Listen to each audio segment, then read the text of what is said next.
The phone rang right in the middle of dinner.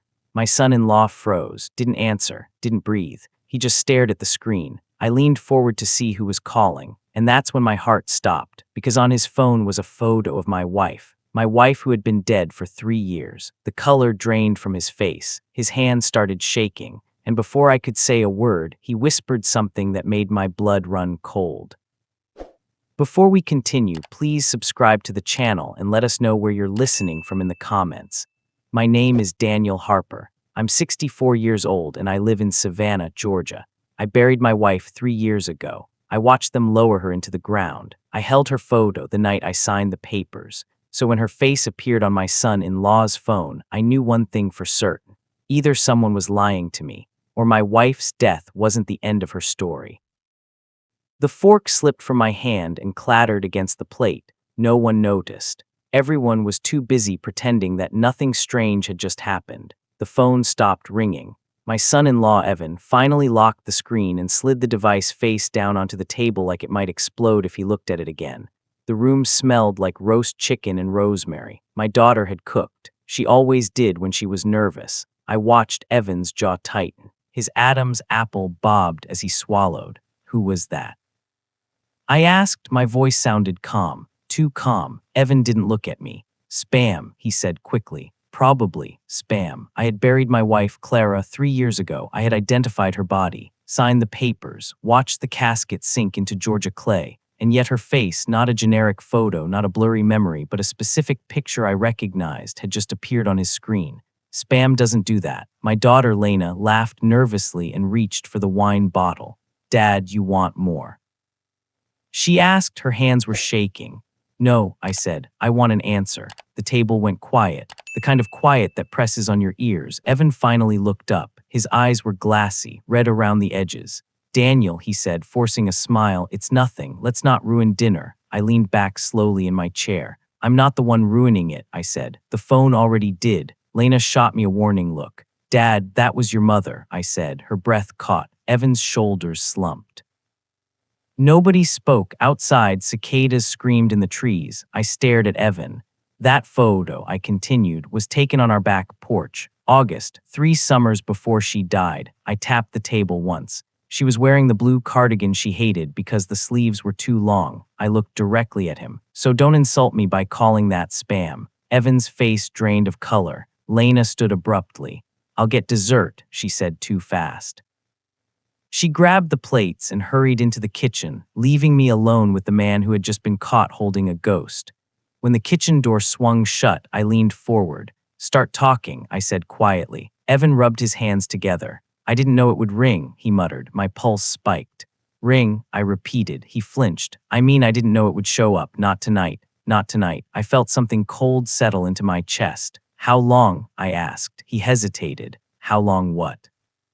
How long have you had that photo? My voice hardened. And don't lie. Evan looked down at the table. Since before she died, he whispered. The words hit me like a blow to the ribs. Before she died. You're saying, I said slowly, that you had a photo of my wife on your phone before she passed away. Yes, I stood up so suddenly my chair scraped loudly across the floor. Why? I demanded. Evan looked up at me then, really looked, and for the first time since I'd known him, I saw fear, not guilt, fear.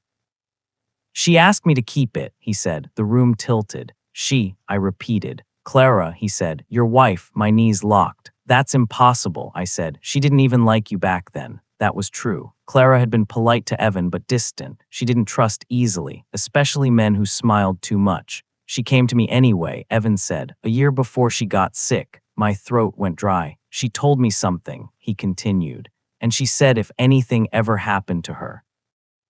That phone call would be my proof. Proof of what? I waited. Evan exhaled shakily.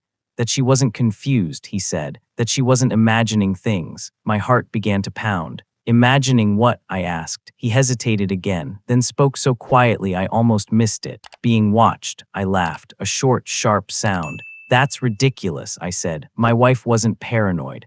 I know, Evan replied quickly. That's why I believed her. The kitchen door creaked. Lena's footsteps moved around inside, drawers opening, plates clinking. I lowered my voice. What exactly did my wife tell you? I asked. Evan swallowed. She said someone had been taking photos of her, he said. Without her knowing, my stomach dropped. She said they were close, too close, inside the house. I shook my head. No, I whispered. That can't be right. She showed me one, Evan said. My chest tightened. Showed you what? A picture, he said, of herself standing in the hallway from behind. I stared at him. That's not possible, I said again. I would have known. She didn't want you to know, Evan replied. She said it would destroy you. The kitchen door opened. Lena returned, holding a plate of cake. She stopped when she saw us standing. What's going on? She asked. I didn't answer. I was staring at Evan's phone. Show me, I said. Evan hesitated. Daniel, show me. Lena set the plate down slowly. Evan, she said. What is he talking about? Evan closed his eyes. Then unlocked the phone. He turned the screen toward me, and my world fractured. There was my wife standing at the end of our hallway, barefoot, wearing her nightgown, her hair loose. The photo was taken from behind her shoulder, from inside the guest room, from an angle that meant someone had been standing there, watching. Lena gasped. That's Mom, she whispered. I reached out and grabbed the phone. My hands trembled. The timestamp burned into my eyes. 11:48 p.m. 14 months before Clara's diagnosis. Zoom, I said. Evan hesitated, then pinched the screen. The image sharpened, and there, reflected faintly in the hallway mirror, was a shape, a person tall, standing still. I felt the room spin. That's impossible, I whispered, because at 11:48 p.m. I had been asleep next to her. Who took this? Lena demanded. Evan shook his head. We never found out, he said, but she kept getting them. How many? I asked. Evan hesitated. Seven photos. 7 times someone stood in my house while I slept. Why didn't you tell me? Lena cried. Evan looked at her. Your mother made me promise, he said. She said if I ever showed you, you'd confront the wrong person. My blood turned cold. The wrong person, I echoed. Evan nodded slowly. She said the person taking the photos was someone you trusted. The word trusted echoed in my skull. I thought of neighbors, friends, family, then something worse. Who else knew about this? I asked. Evan's voice dropped. Someone else started calling after she died. My heart slammed. Calling who? Me, he said. I felt sick. From where? Evan looked down at the phone in my hands. From that number, he said, the one that just rang. The screen lit up again. Same ringtone, same photo of my wife. Incoming call. Lena grabbed my arm. Dad, don't answer. I stared at the screen, my wife's face smiling back at me, and I realized something horrifying. Whoever was calling wanted to be seen, and they had waited 3 years for the right moment. I answered, and a voice I recognized instantly whispered into my ear, "You finally noticed." I didn't hang up the phone. I couldn't. My fingers felt locked around it, like if I let go, whatever was holding my wife's face hostage would disappear again. "You finally noticed," the voice repeated. Low, calm, male. I knew that voice. I just didn't want to admit it. "Who is this?" I asked. My voice sounded hollow, like it was coming from the bottom of a well. Lena grabbed my wrist. "Dad, don't." I pulled away gently. "This is about my wife," I said into the phone. "You don't get to hide." A soft chuckle came through the speaker. "Still protecting her," the voice said. "Even now." My stomach twisted. "Stop talking like you knew her," I snapped. A pause, then, "I knew her better than you think." Lena let out a small, broken sound. Evan stood frozen, his face pale, eyes darting between me and the phone. "Who are you?" I demanded again. Another pause, then the line went dead. The phone went black. The silence that followed was worse than the voice. Lena started crying, not loud.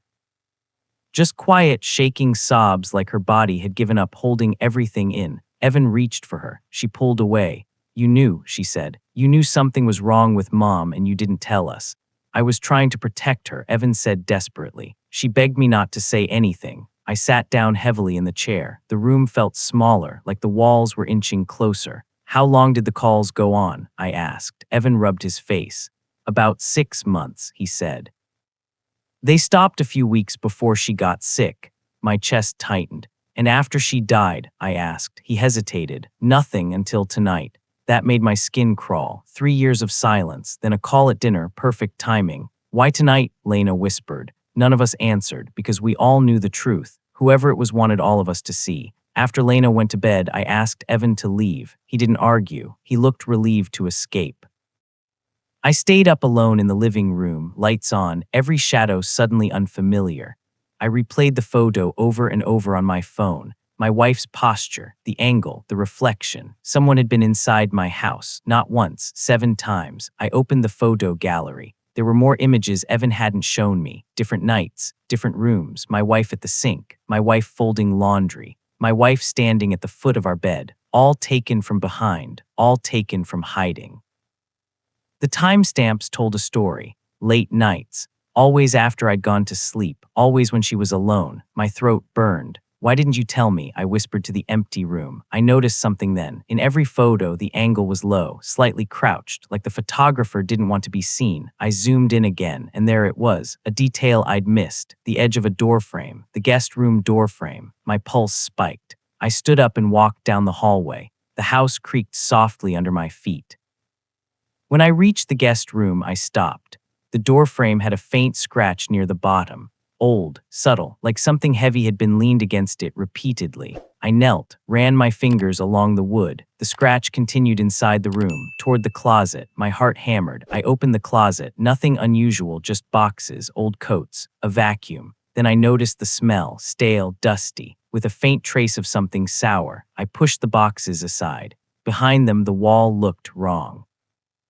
The paint was slightly darker, uneven. I knocked hollow, my breath caught. I pressed my ear against the wall. Silence, but the silence felt thick, intentional. I stepped back, and that's when I saw it. A tiny hole near the baseboard, barely noticeable, perfectly round, like the end of a camera lens. My stomach dropped. I stumbled back into the hallway. Someone had built a hiding spot inside my house. I didn't sleep that night. I sat at the kitchen table with my wife's old journal open in front of me. I hadn't touched it since the funeral. I was afraid of what it might say, but now I needed answers. The early entries were normal, groceries, thoughts about Lena, notes about the garden. Then the tone changed. "I feel like someone is watching me again." My hands shook. "Daniel doesn't notice. I don't blame him." My chest tightened. "I hear the guest room floor creak at night." I swallowed hard. "I don't think it's Daniel." My breath hitched. I turned the page, and there it was, a name I hadn't expected. I saw Mark today. My blood ran cold. Mark, my older brother. He had stayed with us for a few months after his divorce. Years ago, long before Clara got sick, I remembered how quiet he'd been, how he stayed up late, how Clara had started locking the bedroom door. I had thought she was just anxious. I kept reading. He asked if I sleep well. He knows my routine. I don't feel safe when he visits. My vision blurred. No, it couldn't be him. He'd moved away, cut contact, vanished. My phone vibrated on the table. Unknown number. My heart pounded. I answered. "Yes." Silence, then breathing, slow, deliberate. I stood up. "Mark," I whispered. The breathing stopped. Then a voice I hadn't heard in years said, "You always were slow, little brother." My knees nearly buckled. "Why?" I croaked. "Why her?" A soft laugh. "She noticed me," he said. "She really saw me." Rage surged through me. "You took photos of her," I snarled. "You hid in my house." "She liked knowing I was there," he said calmly. "She never screamed." My vision darkened. "You're sick," I said. Another pause. "She saved me," he replied, "from being forgot." My hands clenched. "Why call now?" I demanded. "Why tonight?" "Because," he said softly, "you finally stopped looking away." The line went dead. I stood there shaking. My wife had been right. She had been watched, and the man who did it shared my blood. I didn't call the police, not yet. This wasn't over. Mark wanted something, and I was going to find out what.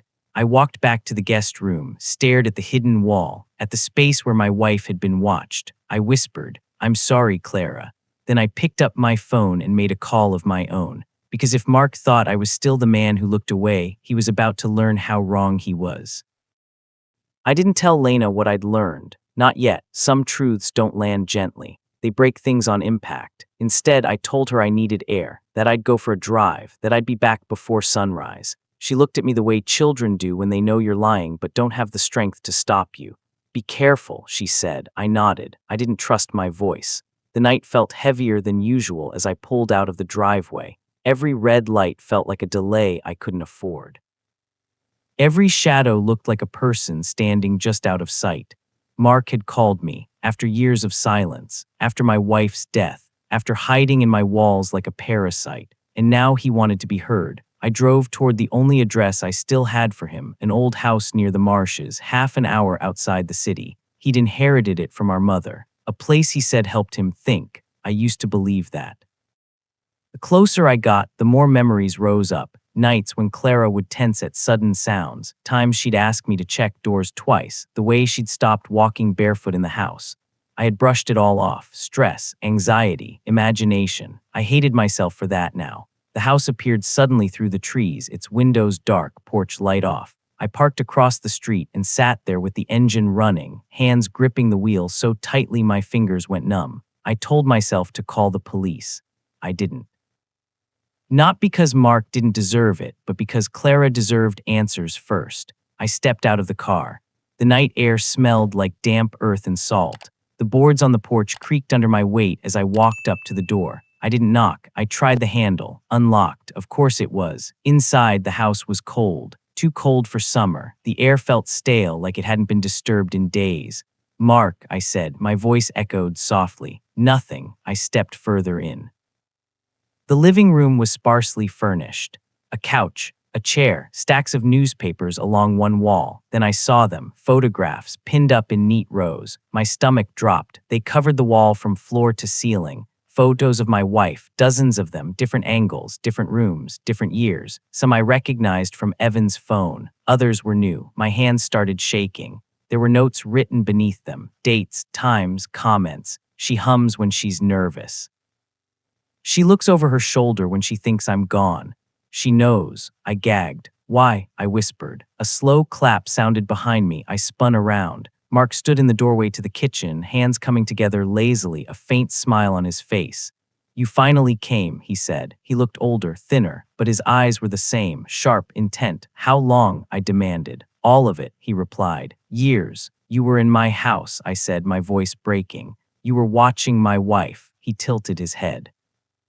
"She was lonely," he said. "You were always busy, always tired." Rage exploded in my chest. "You don't get to justify this," I shouted. "She was terrified." He frowned slightly. "She never screamed." I stepped toward him. "She wrote about you," I said. "She knew it was you." His smile faltered. For a while, he admitted. "She suspected others first, but then she saw how I watched." My fists clenched. "You made her sick," I said. "You destroyed her peace." Mark's expression hardened.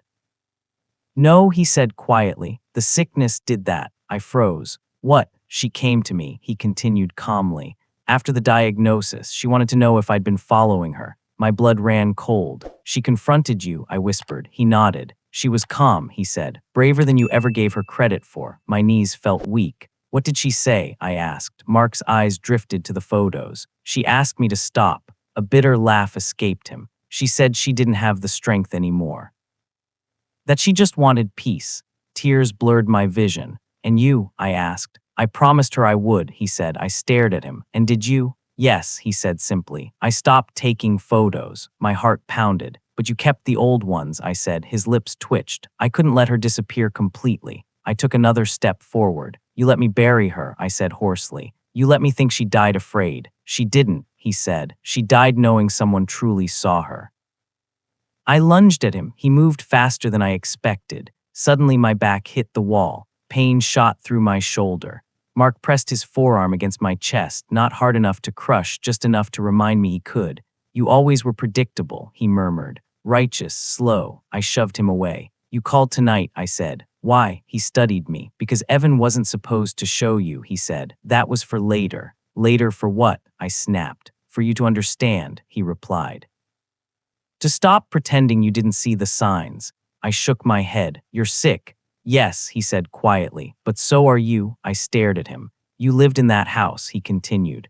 "Clara changed, you felt it, and you chose comfort over truth." The words cut deep. "You're wrong," I said. He smiled. "Then why did it take a phone call for you to look?" I had no answer. Mark stepped back. "I'm done hiding," he said. "I wanted you to know, to really know." "You're going to prison," I said.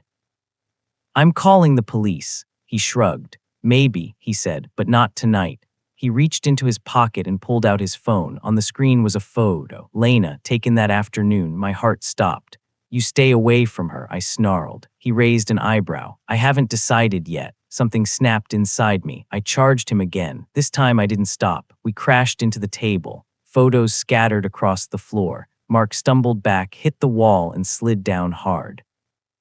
I stood over him, shaking. You don't get to touch her life, I said. You already took too much. Sirens wailed in the distance. Mark laughed softly. You finally called, he said. I hadn't, but someone had, Evan, Lena, or maybe Clara in her own way. Mark looked up at me, eyes steady. She loved you, he said, in her own way. The words didn't comfort me. They burned. The sirens grew louder, and for the first time, Mark looked afraid. The sirens grew louder with every second. Mark stopped laughing. For the first time since I'd walked into that house, the certainty drained from his face. He tried to stand. His knee buckled, and he sank back against the wall, breathing hard. You did this, he said quietly, not angry anymore, almost curious. I stepped back. No, I replied. You did. Red and blue lights washed across the living room walls, flickering over my wife's photographs like a cruel slideshow of her stolen moments. The front door burst open. Police, a voice shouted. Hands where we can see them. Mark raised his hands slowly. I did too. Officers flooded the room, weapons raised, eyes darting to the walls, to the floor littered with photos. One of them froze. Oh my God, he muttered. They separated us. Sat Mark on the floor, cuffed him, read him his rights. He didn't resist. As they let him past me, he stopped, turned his head slightly. She knew you loved her, he said softly. She just needed you to see her sooner. An officer pushed him forward. Move. I stood there shaking, the weight of everything crashing down at once. The photos, the years, the nights she'd been afraid while I slept inches away. I slid down the wall and sat on the floor. I don't remember how long I stayed there. The house felt hollow when I returned home. Too quiet, too clean, like the walls themselves were holding their breath. Lena sat at the kitchen table, hands wrapped around a mug she wasn't drinking. When she saw me, she stood up so fast the chair tipped over. Dad, I opened my arms. She collapsed into them. We stood like that for a long time, gripping each other as if letting go might undo everything. They took him, I said quietly. She nodded. I know, Evan called me. She pulled back and searched my face. Is it over? I wanted to say yes, but healing doesn't work that way. It's begun, I said honestly. She swallowed. We sat down together. I told her everything. Not the softened version, not the protective version. The truth about the photos, the journal, the phone calls, the house. She cried, not loudly, just silently, tears running down her cheeks as she listened.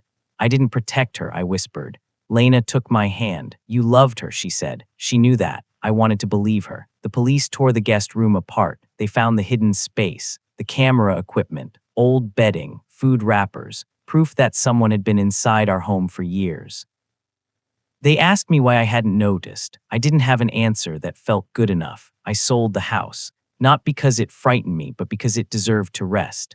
On my last night there, I walked through each room slowly. The living room where Clara laughed, the kitchen where she danced barefoot while cooking, the hallway where she'd been photographed without knowing. When I reached the bedroom, I sat on the edge of the bed. I'm sorry, I said out loud. The room didn't answer. But for the first time in years, it felt peaceful. Mark didn't fight the charges. The evidence was overwhelming: trespassing, stalking, harassment, surveillance. When asked why he did it, he gave a calm, chilling answer. I didn't want her to disappear. The judge didn't look impressed. Neither did the jury. When they asked if I wanted to speak, I stood. My legs trembled. I trusted my brother, I said, and in doing so, I failed my wife. Mark didn't look at me. I will live with that, I continued, for the rest of my life. The sentence was long. It didn't bring relief. Justice rarely does. Weeks later, Lena and I sat on her porch watching the sun go down. I keep thinking about Mom, she said, about what she must have felt. So do I replied. She was brave, Lena said. Braver than we knew. I nodded. She protected us, I said, in her own way. I told Lena about the journal, about how Clara had written that she didn't want fear to be her legacy. She didn't want us to remember her as someone who was hunted, I said. She wanted to be remembered as someone who loved. Lena smiled sadly. That sounds like her. Months passed. Life found a slower rhythm. Then one afternoon, my phone rang. Unknown number. My chest tightened. I answered. Hello, a woman's voice, calm, professional. Mr. Harper, she said. This is Detective Morales. I braced myself. We found something during the final review, she continued. A recording. My breath caught. Recording of what? Your wife, she said. Silence. She recorded a message, the detective continued. On her old tablet. Dated a few days after the last photo. My hands trembled. What did she say? The detective paused. She said, if you're listening to this, then he's finally been stopped. Tears filled my eyes. She said she wasn't afraid. The detective continued. She said she forgave him, and she said she hoped you'd forgive yourself. I couldn't speak. She loved you very much, the detective said gently. When the call ended, I sat in my car for a long time, listening to the quiet. The end. I visit Clara's grave every Sunday now. I bring fresh flowers. I tell her about Lena, about the garden she's growing, about how the nights feel lighter. And every time before I leave, I say the same thing. I see you now, because love doesn't end when the truth comes out. Sometimes that's when it finally begins.